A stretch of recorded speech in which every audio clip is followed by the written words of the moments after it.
भीष्म प्रतिज्ञा। राजा शांतनु गंगा से देवव्रत को प्राप्त करके प्रसन्नतापूर्वक नगर लौट आए और उन्होंने उसको राजकुमार घोषित कर दिया।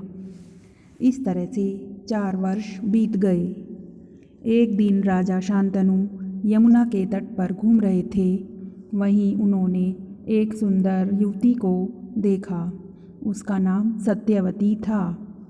उस सुंदर युवती ने राजा शांतनु का मन मोह लिया। उन्होंने सत्यवती से प्रेम याचना की। सत्यवती ने बताया कि मेरे पिता केवट के सरदार हैं। केवट अर्थात जो नाव चलाते हैं, उनके सरदार हैं। आप उनसे अनुमति ले लीजिए, फिर मैं आपसे विवाह करने के लिए तैयार हूँ।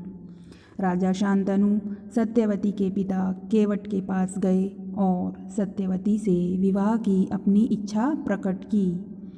केवट राज ने कहा कि मैं आपसे एक वचन लेना चाहूँगा कि आपके बाद हस्तिनापुर का राजा सत्यवती का पुत्र होगा। केवट राज की यह शर्त राजा शांतनु को अच्छी नहीं लगी। निराश मन से वे अपने महल को लौट आए। उनके इस दुख को देखकर देवव्रत ने अपने पिता शांतनु से पूछा कि आपको किस बात की चिंता है। राजा शांतनु से जवाब न पाकर देवव्रत ने उनके सारथी से पूछा कि पिताजी क्यों उदास हैं। सारथी ने उस दिन राजा और केवटराज के बीच हुई बातों को बताया। अपने पिता के मन के दुख को देखकर देवव्रत केवटराज के पास गए और बोले कि आप अपनी पुत्री का विवाह राजा शांतनु से कर दीजिए। केवटराज ने फिर से वही शर्त देवव्रत के सामने रखी। देवव्रत ने केवटराज को बताया कि मैं वचन देता हूँ कि पिता के बाद सत्यवती का पुत्र ही राजा बनेगा। देवव्रत के इस वचन से केवटराज संतुष्ट नहीं हुए। बोले, मैं जानता हूँ कि आप अपने वचन पर अटल रहेंगे, लेकिन आपकी संतान से मैं ऐसी आशा कैसे कर सकता हूँ।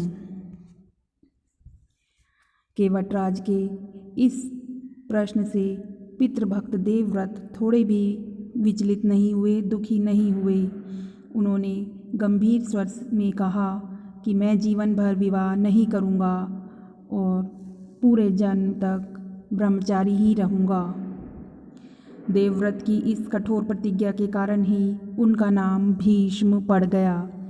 केवटराज ने खुशी खुशी अपनी पुत्री को देवव्रत के साथ विदा कर दिया। सत्यवती से शांतनु के 2 पुत्र हुए। Number 1 Chitrangad, number 2 Vichitravirya.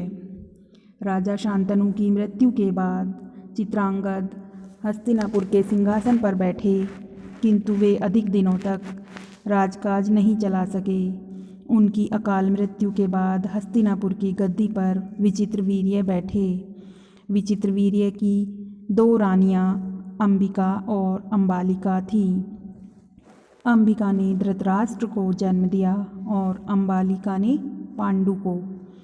इस तरह धृतराष्ट्र के पुत्र कौरव तथा पांडु के पुत्र पांडव कहलाए।